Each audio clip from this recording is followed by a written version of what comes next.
morning. All right, y'all gonna play with me. I'll keep on keep it funky. Y'all gonna act like y'all ain't never let an explicative slip while you was in traffic and somebody cut you off. Y'all play too much. Stop it now. Stop it right now. Cut me off you want to. I told you I took the brown bag out the trunk because I went to it too fast. Mark chapter 2, verse 21. You got it? Mark chapter 2 and 21. For those of you who are visiting, I know there's a lot of churches who would tell you to stand for the reading of the word, but I learned something. My people start pulling out pens when I start teaching. Yeah. And so sometimes standing up is going to make them miss one of the principles of the text. So we stay seated in our seat, but watch this, we stand up in our heart. That's right. Can I tell y'all something? There's a whole lot of church people doing stuff for formality, but they heart ain't doing it. And your feet standing up don't mean nothing if your heart ain't in the right posture to hear the word. Right. So I'll leave y'all sitting down, but I hope to God you get that your heart ought to slide up like, ooh, God about to talk. Amen. I know I'm the vessel. I'm just a dude. But, hey, man, I'm broken. And I'm so broken. Watch this. I'm so broken, he can speak through me. Yeah, God bless y'all. Mark chapter 2, verse 21 said, no man also seweth a piece of a new cloth on an old garment. I ain't putting new stuff on old stuff. Else the new piece that filled it up taketh away from the old and the rent is made worse. Sorry. I'm about to get to 22, but before I get there, watch this. I need to help. I got enough young people. Can I talk through it just for a second? Mm-hmm. You don't rip your pants, go buy new fabric, and feel like you can sew the new fabric in the old fabric and it's going to come out right. Does that make sense to you? Mm-hmm. All right. Verse 22. And no man putteth new wine into old bottles, else the new wine doth burst the bottles, and the wine is spilled, and the bottles will be marred. But new wine must, somebody say must be put into new bottles. For a few seconds, I want to talk from the subject, I don't fit. I want to talk from the subject, I don't fit. Do me a favor, if you crazy like I'm crazy, shout out loud, I don't fit. I don't fit. Man, I tried on a whole lot of circles of friends and I have discovered, for real, I don't fit. Like I tried to be laid back and cool and chill, you know what I'm saying? But the truth is, everybody claims to be a laid back dude. I'm not one of them kind of dudes. So, just don't fit, you know. Some of y'all had some circles of friends, and you tried to keep ugly girls, and you was too pretty for the ugly girl, because you know how y'all do. Oh, y'all gonna sit in here and act like that you want to. You got all ugly girl friends because you was trying to stand out and be extra cute. Come on, y'all stop playing with me in here. But you realize, even with ugly girls, you didn't fit. Amen. You know, it's funny. Eagles don't hang out with chickens because they normally don't fit. Eagles are lonely birds, though, because it ain't very many birds who can fly as high as the eagle. And sometimes when you gotta fly high, you realize it's real lonely, and you just won't fit. Let me help you with this. 1995. Come go with me to 1995. 1995. There was one of the greatest trials in history. In 1995, there was this brother who was an NFL football player named O.J. Simpson. Oh, man. And look, check this out. O.J. in L.A. was on trial for killing Nicole Brown Simpson. You will remember one of the stellar attorneys of our time, Johnny Cochran, stood up and had O.J. to try on the glove. Oh, y'all gonna play with me in here. And Johnny Cochran argued from the spot, which became known around the world as if the glove doesn't fit, you must acquit. If the glove doesn't fit, you must acquit. If the glove doesn't fit, you got to quit. Who's in here is trying to make it work with something that don't work? Who in here is trying to force your hand into a glove that's too small? Trying to, watch this, you are too big for small circumstances, but yet you still trying to fit into small stuff. Let me help you with this so y'all can come back and pay attention to me. Watch this, Don, it's hard being a fat boy. It's even harder losing weight. Let me help you with something. I lost a couple pounds, you know what I'm saying? You heard me? But here's the challenge. I got half of a closet of clothes that just fit like sacks. They don't fit.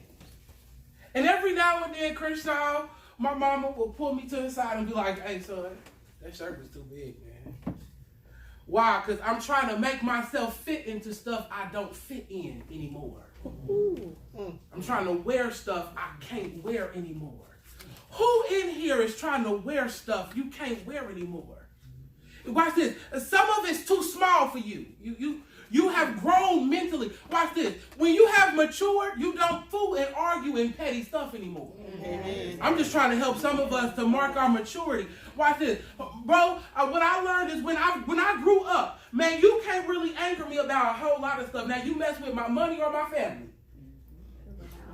And my family is extended to anybody in this church, just in case y'all was wondering. Try and see if I don't find the brown bag today.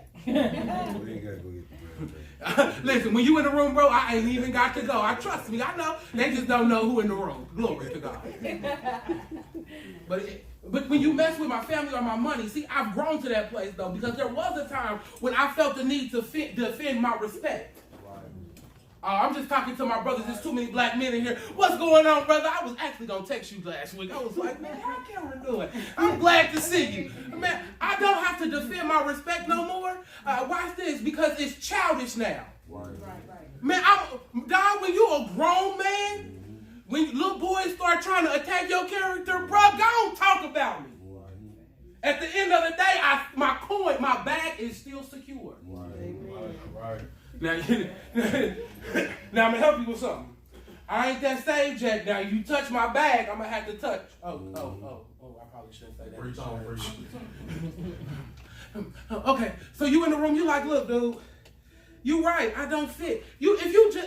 I'm arguing my text, Brother Jason, and I'm gonna move a little deeper into it because see, this is at first glance, it's a new Christianity thing. When you first get saved, you start losing friends left and right. Yeah. You like, ooh, man, we was boys. What you mean, man? What, man? We was cool. We arguing about petty stuff, bro. We been down. We go back like 4 flats on a Cadillac while we ain't boys. Watch this. You start losing friends when you get saved because you have changed. And you no longer fit in old relationships. That's right. But see, I always thought, Jasmine, you paying too much attention here. Let's talk. You sang good today. I always thought that only happened when we got saved. But watch this. I've learned something. That the more I grow in God, the less my friendships get. Yeah. Watch this. And here's what I've learned. Because my mind has matured past the place of my peers. And I can try my best to make me fit into old circles. But every time I try to make myself fit in old circles, I end up hurt. Some of us have gotten into so many fights with so many people only because you were trying to make yourself fit in circumstances you don't fit no more. The Bible says, I'm actually arguing the text, just in case you're in the room and you're like, dude, this sounds like a whole lot of your opinion. I'm really arguing the text. I'm just trying to help my brother here and my brothers back there. Because, some people come to church and pastors try to make up words to sound educated. And everybody leave and ain't got no word. Oh, y'all ain't here gonna act like that and y'all want to. You ever went to church and heard a message and was like, I don't even know what dude was talking about. Amen. My goal is to never be that dude. You see what I'm saying? I'm trying to boil this thing down until we can take the ham bone out the pot. All right, somebody come on and make some greens. Make some baked beans. Some of them beans you make that make you fart. Ooh.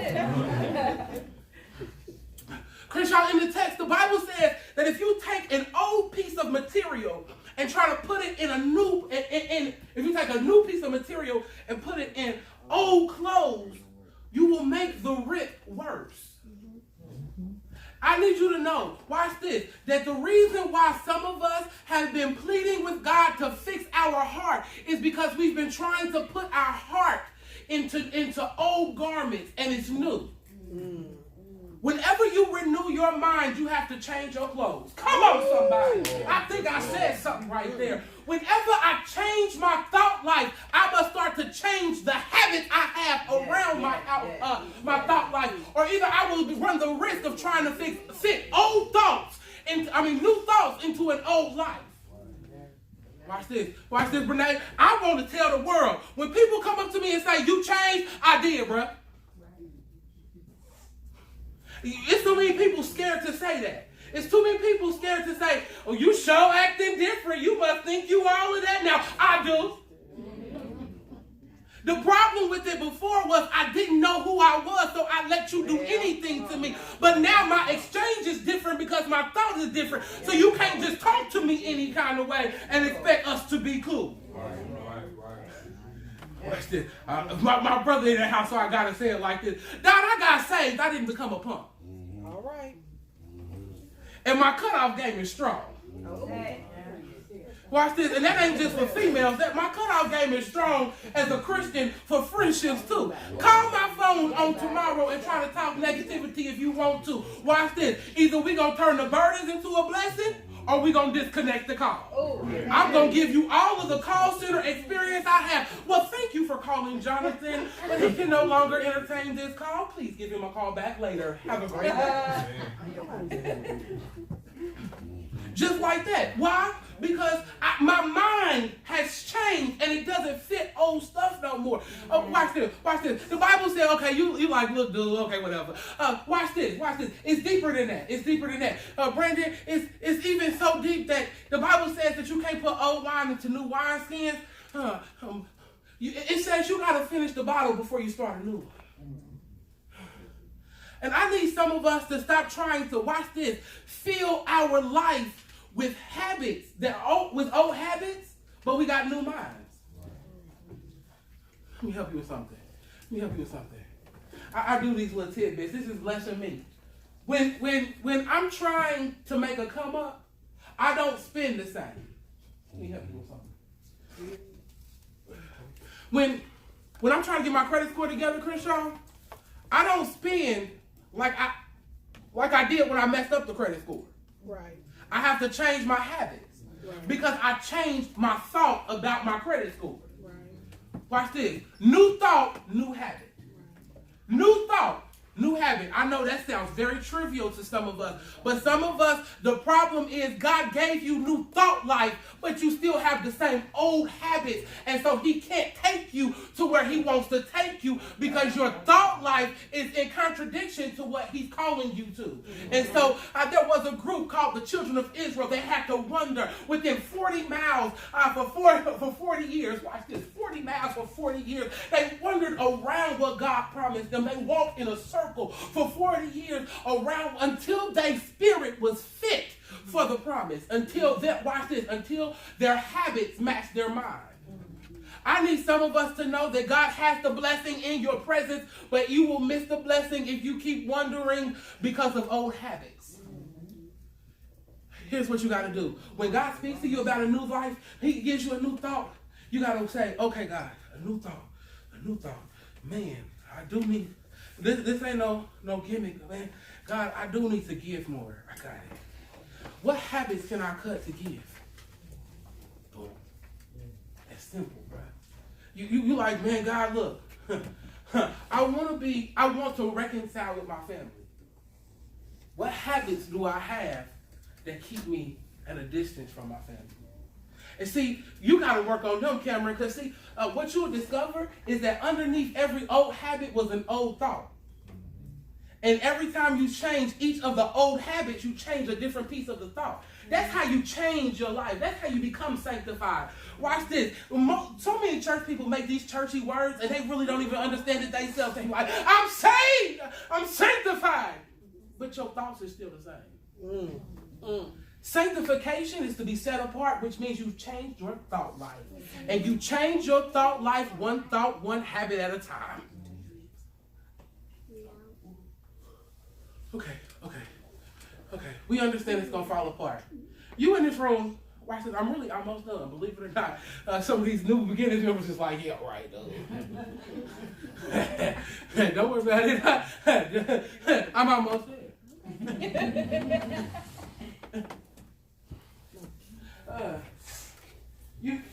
You gotta understand.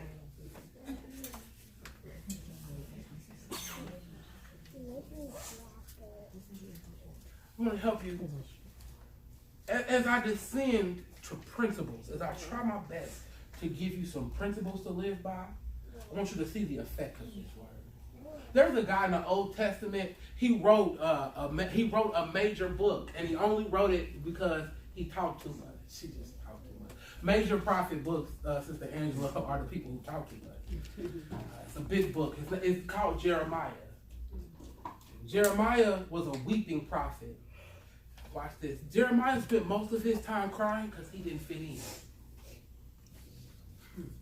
Who just let me in? Somebody just let me into their spirit. Because most of the tears you cried is because you haven't fit in.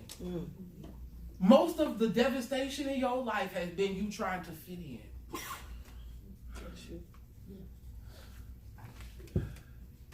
How? Since I'm in your spirit, let's talk. How do I become, here's a good vocab word, self-actualized? How do I become self-aware enough that I'm okay with not fitting in? Now y'all can say what you want to say in this room, but J-Lo, it's really hard to get to a place where you're so self-assured that you don't mind being a stranger.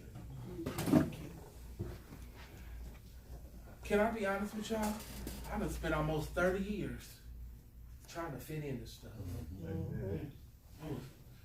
I'm qualified to teach this lesson, Don, because I was born into a family that I was the darkest. Mama, can I be for real? Yeah. But on my mama's side, I'm the darkest. All my cousins, I'm the darkest. I have a cousin who has brown eyes.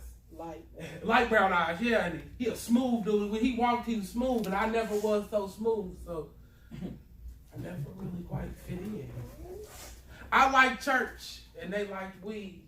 I never quite fit in. Don't fall back. I told you I fight over my money and my family. Fall back. I never quite fit in anywhere. Watch this. I'm just helping you understand that I'm qualified to teach this message. Bruh, this hurts me to my core because when I have children, I will never be able to give them a last name that is biologically mine. It's crazy, right? I am a Beeler by my mother, but I don't have that last name. My father was a White, but I don't have that last name. My mother married a man. Then when they got divorced, she got pregnant by my father. But he left. So I had to take on her married name. So my last name is Crenshaw. And when you call me Crenshaw, it took me a long time, Mary, to get to a place where it didn't make me cringe on the inside because I have the last name of a man I don't even know. Biologically or socially. I just have never fit in. I see the room has come to me now. So let me give you some principles to practice so that you can help yourself be yourself consistently. The first thing I need you to know is, Brandon, I'm only going to argue two principles today. You have a choice. Here's your choice. The first option is you can leave it. You can leave it. Just leave it alone. Don't touch it. Watch this. My three wise brothers back there. Sometimes we need to take our hands off of stuff. And just let it happen. Watch this. Like the Jenga game. If you're a New Beginners member, you know what this Jenga game do to us. Because we play Jenga around these parts. And it's like the Tower of Jenga, Cameron. You push the piece out, and then you try to catch the tower. And normally, if you try to catch the tower, Sister Angela, you end up knocking the whole Jenga over. But sometimes you're more successful if you just let it go and ride the wave. Can I tell you why you keep touching stuff? You keep touching things because you don't believe it's working for your good. He's helping me today. I feel the wind getting behind this word right here. You keep putting your hands on it because you don't believe God is working it out for your benefit. Your lack of faith will make you try to catch stuff God never intended for you to touch. Let me help you with something. There was, in the Old Testament, the children of Israel were carrying the Ark of the Covenant, and God said nobody was supposed to touch the Ark of the Covenant. Only the priest could help carry it, and they could only use golden rods, and they hit a rock. And this dude named Uzzah, he reached out because he thought the ark was going to hit the ground. He didn't know that God could catch the ark himself. And he reached out and touched it, and he died. Watch this. Trying to do the right thing, but having lack of faith in God can be deadly. I need you to know something today. Either you need to trust God and take your hands off of it, or be honest and tell the truth to yourself. I don't really trust God. Watch this. Jamie, can I talk to you? God can do more with somebody who says, God, I'm trying, but I don't really trust you, than he can with one of these lying Christians who say, I trust the Lord, and they don't really. Because see, watch this, Sister Christine, God can do more with the help my unbelief than he can with a lying lip. Some of us need to get to a place where we honest with God. And God, I keep trying to catch it because I don't trust you. Help me trust you. The second option you have, you can leave it alone. You can just leave it and ride the wave. But the second option you have is you can repair what you have. The Bible says, Cameron, you try to put, y'all know everybody got somebody that they still laugh at. And if y'all don't got nobody y'all don't laugh at no more, then God bless you, but I still laugh at people. I ain't that same. I ain't that same. And they knew what they was doing when they put that on, and so I still laugh. God bless the people who don't. Yeah. I take these breaks in the middle of my message. I work with a lady whose hair is bleach blonde and her eyebrows are too. Ooh. And I need you to know something. Every time sis walk past, I take a chuckle. Every time.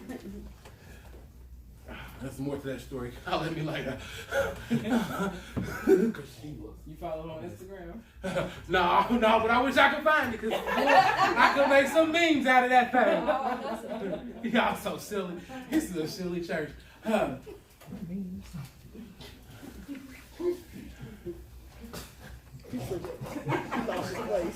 Repair what you have. I'm with you. I'm trying to let them get that thing out. Because they laughing at somebody right now. I remember.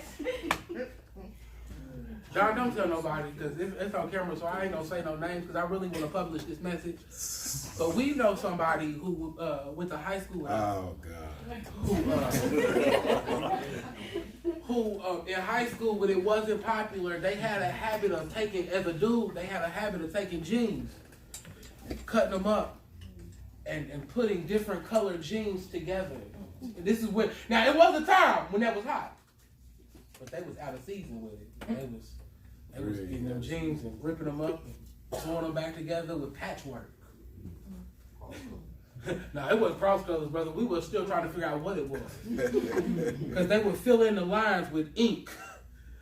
It was interesting, to say the least. Brother, he's still around, so he's still doing it too. Bless God. Watch this. He looked crazy because all of his jeans wore different, was all different colors and it wasn't sewn together good. And the longer he wore it, the more that thing came apart and the crazier he looked. What I'm trying to teach you is the more you try to fix it, the more you try to repair it with new stuff, the crazier you're going to look. Yeah. One of the biggest problems is one of the reasons we laugh at some people who look crazy is because they only look crazy because they got new thoughts and old habits and they keep arguing with each other. I'm about to move. I really am about to move to my last principle, Brittany. But I want to know who in here has new thoughts with old habits and you keep arguing in your spirit. And I need to let you know something today. I want to take the cover off of this thing, and so we can be honest in here. All of us in this room at some point or another have had new thoughts but old habits, and they've argued with each other. Man, I have some old habits still in my life right now. Can you be a pastor and say this? Well, I guess I am. I have some habits right now that I am abhorring. I hate them. I do not watch this. I have to be careful to not dislike me because of my own habits. Because I'm like, why you ain't stopped that? I'm trying. Why you ain't did that? I'm trying. And I end up fussing at my own self in my own head because I'm like, how are you stuck in this position? You so silly, dude. You got the principles to get out. You got the right thoughts to get out. But your habits, why can't I stop? It's almost like, why can't I stop touching the chair? Stop touching the chair. Stop touching the chair. Stop touching. Why can't I stop touching the chair? Everybody in the room got one of those weaknesses in the room. You can say what you want to say. You can lie to your neighbor all you want to, but you can't lie to the God who's looking past your skin to see your heart. Here's the thing. Sometimes we don't need to just leave it alone. We need to figure out, maybe I should just fix what I got. That's it. Sometimes it's not the thing I have that's broken. It's the thoughts I had that were broken. Yes. Watch this. You don't throw your life away because you become a Christian. You repair the life you've been given.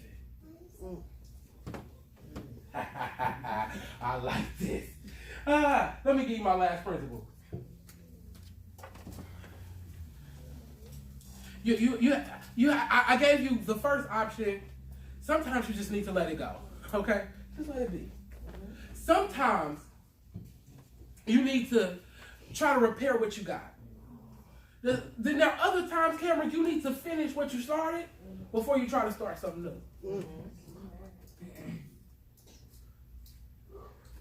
Listen. I'm crazy, Don, in this regard. When I come to God, sometimes I need to finish the deals I had before I met God in order to start right with God. I know that makes no sense to half of the room, but a whole half of the room was like, yeah, bruh. Yeah, because that's the truth. Sometimes you had already did some stuff over here, and you need to finish this stuff. And watch this. Don't let that stop you from coming to God. Come to God, but you also need to finish what you started in order to be whole in God.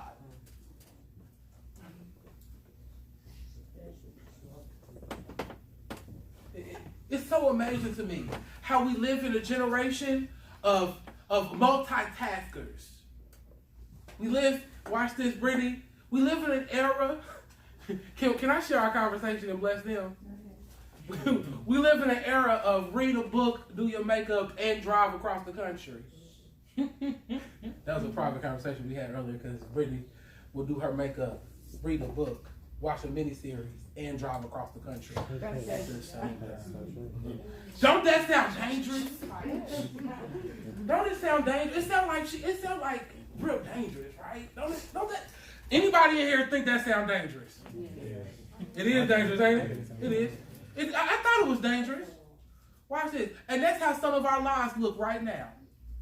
We're trying to do a whole lot of stuff and be a Christian instead of stopping some stuff to start over again. Watch this. Now, I need to help you. I need to help you with something. Everything you're not going to stop. I came from a church where the pastor said, hey, yo, if you smoke weed, Bring your dime bag, put it in your pocket, and come into the sanctuary, worship God. Let's see if we can't get the word to drive the weed out. Amen. Ain't that what he said? I love these kids today. And I need to be honest with you, it worked. I just kept coming to church. And I didn't try, I left that alone. But then there were some things. I go to an awesome church. Appreciate you. There were some things. So I'm back. So I couldn't stop the weed, so I just brought the weed on to the church, left it in my pocket, and came to worship. Hallelujah. Oh, bless your name, Jesus. Until I let God do something in my spirit. I left that alone. That's one of those habits you leave alone and just keep coming. But then I had some friendships in my life that I knew contradicted my relationship with God.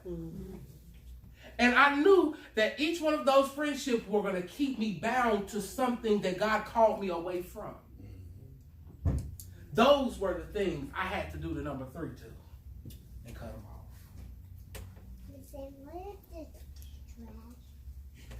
How do you finish a friendship before you start a new one? Can I tell you it's real simple? You gotta, sometimes, watch it. I learned how to break up. It's an art to it. You call them and be like, hey, it ain't you. It's me. You gotta be the fact. It's me. No, but for real. This is how you break up some friendships. You gotta be like, some friendships you really need to call people. And can I tell y'all, it's not really boyfriend, girlfriend, that kind of stuff that's really keeping us. A lot of what's keeping you from being better is a lot of the people you talk to on a regular basis, because they always talking the old talk. And I done messed up. Faith comes by hearing. And you keep letting people speak into your ear gate stuff about who you've been, you will continue to be who you've been because your faith is activated by what you hear. Amen. Here's how you break up a friendship. You be like, hey, homie, man, we've had some great times. I will call one of my friends over to the house. I've done it. Hey, bro, man, it's been real, bro. Remember that one time in 1992? Man, you remember 97 was a crazy ride. Man, we partied like it was 1999, huh? In 2005. Man, it's been real. After we get done with all of those memories, here's my head. Bro, in my next season, man, I don't want to argue with you. I don't want to fall out with you. But our friendship can't go where I'm going. So unfortunately, when I see you, I'm still dap you up. I still say what's up to you. But we ain't going in the same place. We can't kick it no more. You see how I did that? Because see, watch this. And the reason why I have to bring that up is because you have to learn how to finish something in order to start. Because see, some of us finish wrong, so we start wrong. And then you got to repeat the same cycle again. It's an art to finishing stuff. You finish stuff without arguing. Now, if they walk away and they got an argument on their heart, I did my part. That's on you. I delivered myself. Watch this. I'm closing. 3 options. You are changed. You are new. You are not the person you have been. God is challenging you to walk into a new season. And we shouted about a new season. We shouted about the seed we got in the ground. But here's the truth. You got to prepare the barn if you ever want to harvest. And to prepare the barn, I got to get all the old stuff out. You are new. You are new. And you do not fit. You do not fit. So what you don't fit in, you got 3 options. Leave it. Fix it. Or start new. Those of you visiting, I'm really done. I'm a Baptist preacher down. I got 6.5 closes. This is 6.5. I'm at my last close. I challenge everybody every week. I'm one of those pastors who I put the emotion up front. So if you didn't praise when I got up to preach today, chances are you ain't going to. But here, get your pen out. I got 7 days for you to challenge you to figure out if you need to leave it, repair it, or start new. 7 days. Every time cause see, watch this. Whatever your it is, it's gonna come up. You got wait on it. Soon as you get in the car, we'll come on the radio. It might tell you what your it is. Now you know me at all. You know I'm a fan of music. I will go from Gucci to Reba McEntire on you. You understand me? And then come back to praise the Lord, everybody. My Apple Music playlist was sinful because it would go from Vashawn Mitchell to Lil Boosie, and I'd be like, "Ooh, this ain't good. You need to get saved for real."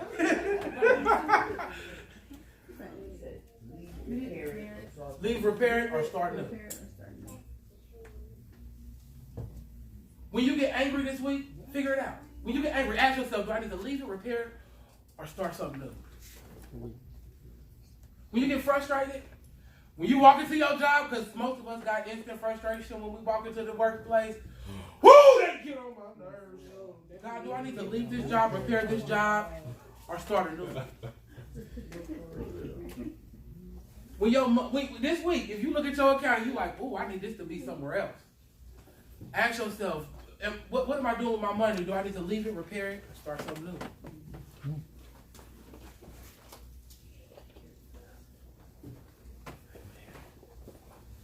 I love you, Don. He thought he was on his game. If you in the room